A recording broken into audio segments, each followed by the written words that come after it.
જિલ્લામાં આવો એટલે તમારે એક વસ્તુ તો બોલવી પડે. શું ખબર?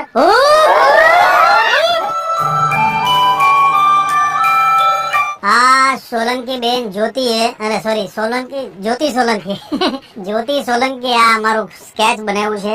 Real hero Khajurbhai. Thank you બેન, થેન્ક યુ, ખૂબ ખૂબ આભાર. શું બનાવો છો? ડ્રોઈંગ કરો છો? ડ્રોઈંગ નથી કરતી, સ્કૂલે જાઉં છું. વાહ ભાઈ વાહ ભાઈ. જો આપણા ગુજરાતમાં આવા હોનહાર વિદ્યાર્થીઓ છે એટલે આગળ વધો, મોજ કરો. ભાઈ ચા કોને આપવાનું છે? ભાઈ તમે ગીર સોમનાથ જિલ્લામાં આવો એટલે પહેલા તમને ચા મળે, બીજું કઈ ન મળે. એટલે આ પ્રેમ છે ગીર સોમનાથ જિલ્લાનો. જય માતા, શાંતિ શાંતિ ભાઈઓ, જય માતા, જય માતા, શાંતિ.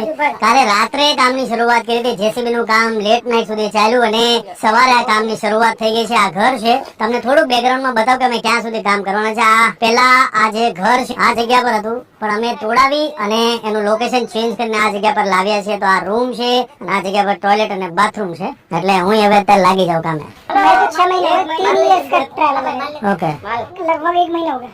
1 महीने से ढूंढ रहे हो? रात में आपको जब सुना था, आपको पहले वीडियो देखा था मैंने, पर मेरे को ये नहीं पता था आप गुजरात से हैं। भाई भाई से साइकिलिंग करे છે. को फॉलो करता हूँ कि आप लोगों की बात कर रहे हैं